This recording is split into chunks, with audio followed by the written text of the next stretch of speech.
તો દોસ્તો આ રહી આપણી ગાડી અને અમે લોકો જઈએ છીએ એક લોંગ ટ્રીપ માટે. તો ગાડીની અંદર હું તમને બતાવું તો એક કપડાનો થેલો છે, એક પાણીનો કેરબો છે અને પાછળ કપડાનો થેલો છે અને આગળની સાઈડમાં શાક બકાલું અને વાસણનો થેલો પણ મૂકેલો છે. તો ગાડી કમ્પ્લીટ થઈ ગઈ છે અને ચાલો હવે અમે લોકો નીકળીએ. સામાન ગોઠવીને તો ગરમી થઈ ગઈ.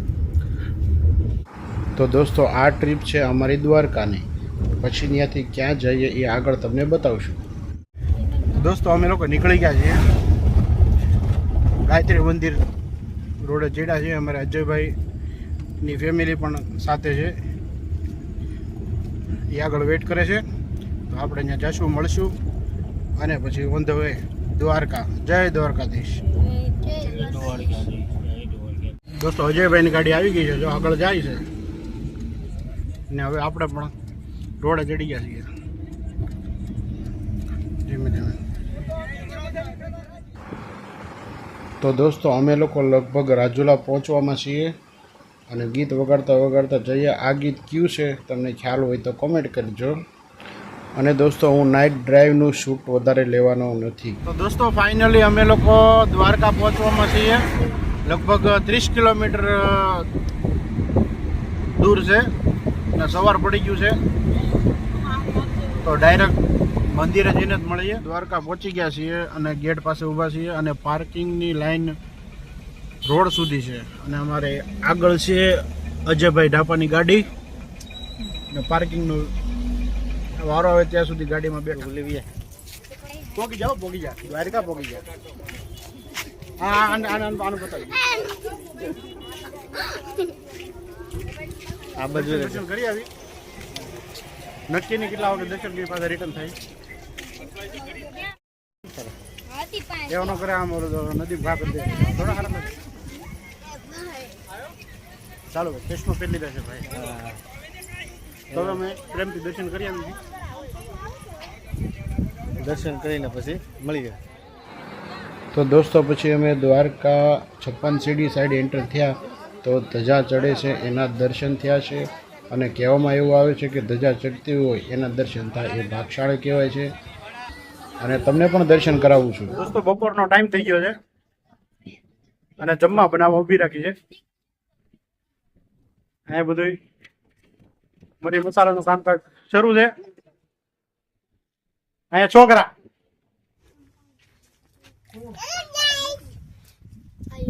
મુરમુરા.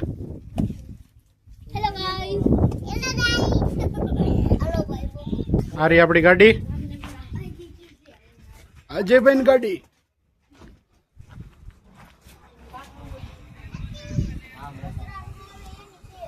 તો કઈક સારું સારું કઈક બનાવીએ ને પછી ઝાપટો બોલાવી દેવાનો થાય છે મોટા ભાઈ. ચાલ આપણે અહીંયા આરામ ઉપર એક જગ્યા મળી છે, તે ઘડીક જમવાનું કરો બનાવી ને આરામ કરી તૈયાર શરૂ.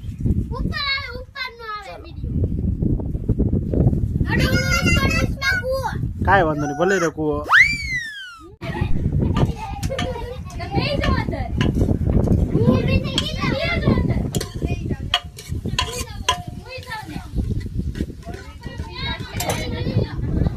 લસણિયા પાવ દ્વારકાના રસ્તે, દ્વારકાનું બેટ દ્વારકાના રસ્તે રોડ પર લસણિયા પાવની પાર્ટી. શું કામ કે આપણી એસિડિટી છે આજે, લગ્નની એસિડિટી. શું કહેવાય? એનિવર્સરીની એસિડિટી. સાચીમ દુખાવ, સાચીમ બળી જાય.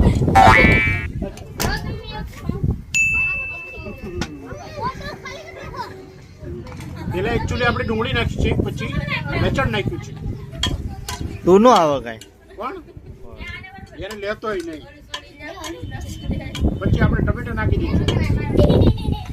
અમારો કુક બનાવે છે. ગરીબ વાળાને હેરાન કરવાનો બંધ કરી ગયો તમે લોકો.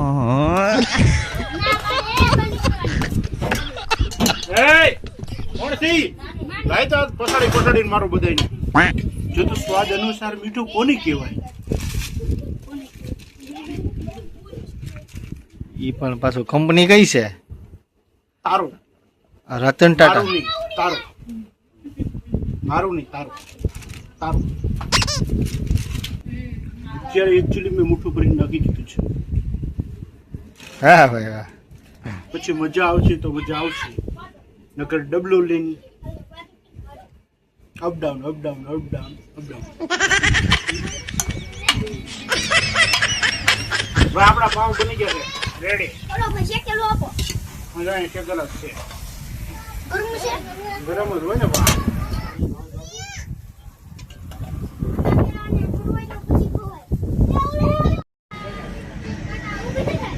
ઓખા એક્સપ્રેસ.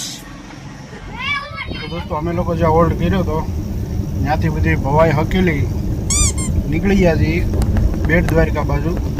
અને દ્વારકાનું તમને ગોમતી ઘાટને બધું બતાવવાનું હતું, પણ અમારા બધા મેમ્બરો બધા ભોલા પડી ગયા હતા, છૂટા પડી ગયા હતા. લગભગ 2 કલાક આસપાસ ગોતવામાં થયું હતું. એટલે પછી ત્યાંનું કાંઈ શૂટનું કાંઈ મગજમાં આવ્યું નહીં, બધાને ગોતવામાં જ રહ્યા. પછી બપોરનો ટાઈમ થઈ ગયો હતો, પછી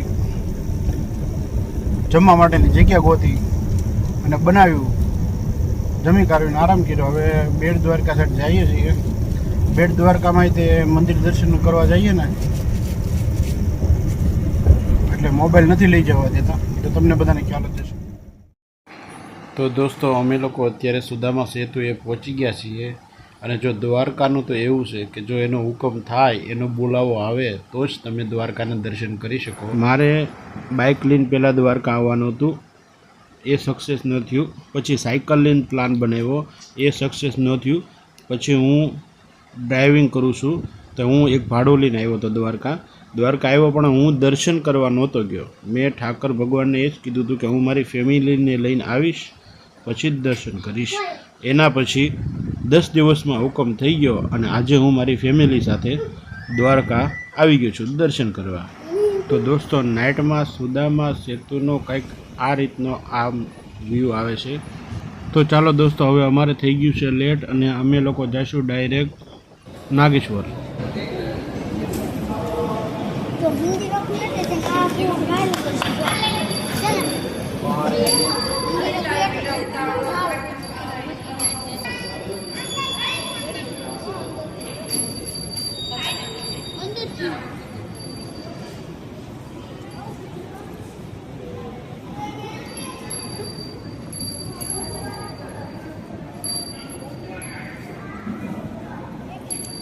માનો એમ ન કરે બેટા.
દોસ્તો અમે લોકો દર્શન કરીને આવી ગયા છીએ પાર્કિંગમાં અને 10:30 થયા છે.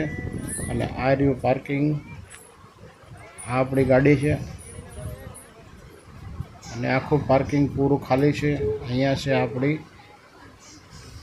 બચ્ચા પાર્ટી.